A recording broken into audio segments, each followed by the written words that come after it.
Hi friend, my name is Kauthar and welcome to my channel. Welcome to a new video. If you're new here, thank you so much for clicking to this video, and if you're returning, it's good to have you back. I have tried and tested several apps over the years, and these are the ones that I just feel like, not even I feel like, I know they work the best for me, and I always recommend it to anybody who asks for them. Disclaimer that this video is not sponsored. Every single thing I say is 100% my opinion and what I think of it, and I'm going to link these apps down below so you can easily access them and download them for your own needs. So without even wasting too much time, let's get into it. The first app is the Dhikr and Dua app.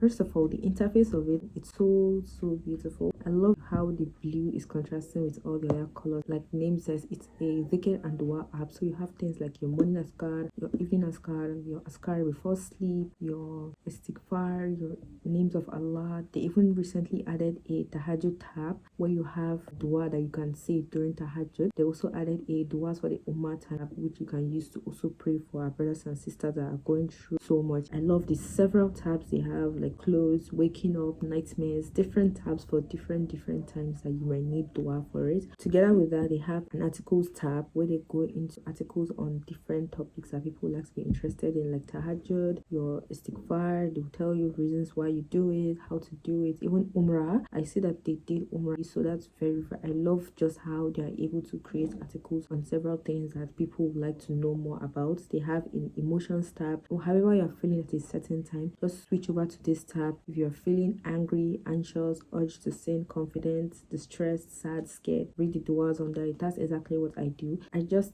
feel like it makes it easier for you to actually pick duas that are specific to what it is you are feeling at the time. You can go generic, but I like the fact that they separated it and put different tabs for different things. If at this time what you really need right now is comfort because you've been recently hurt, you can literally just go to the hurts tab and read the duas that are under it. So I just love this tab so much. This is my favorite tab on it. If that is even not your cup of tea, or if that is even not what you're interested in, you can also create your own folders of favorite apps. You name it what you want to name it. For example, you can name a folder ease, which means that you can put in things that you feel like anytime you need ease, you can always refer back to. So overall, I just love how this app is, and this is just my all-time favorite apps, especially for my morning askar. Like if I'm not able to use my physical book, I can always just refer to this app and read whatever it is I want to read. My next app is iQuran. The interface is very easy to navigate. You don't need to go through so much. You just have all the list of the Quran titles here. You can listen to the audio. When you download the audio, you can always listen to it offline. This app even makes it easier for you to memorize Quran because of features they have when it comes to the audio. For example, when you put on the audio, you can either listen to each verse once, twice, 3 times, whatever one you set, meaning that if the audio of the Quran is on and they say Alhamdulillahi Rabbil Alameen, that's Alhamdulillahi Rabbil Alameen. If you want it to be repeated like 3, 4, 5 times, you can always pick that. So after it repeats like 5 times, it should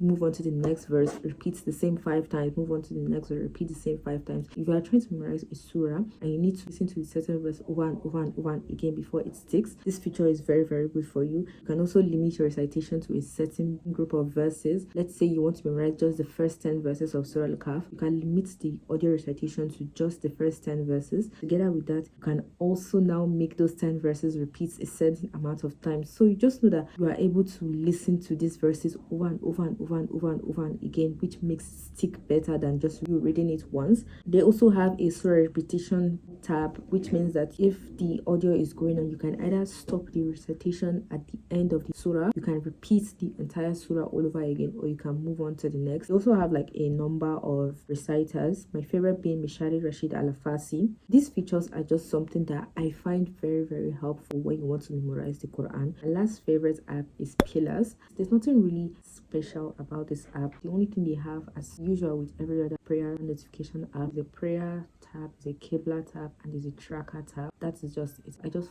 find this easier to use than any other app, also because it works offline, so you don't have to have an internet connection before you can receive a notification. You don't have to have an internet connection before you can use the Qibla feature. So I just love when apps are able to do that. So I just feel like these apps are a must-have. Even if you don't use them on a daily basis, they're just good to have in case of when you might need them. I hope you're able to get 1 or 2 things from this. I will see you guys next week. Thank you so much for watching. Bye.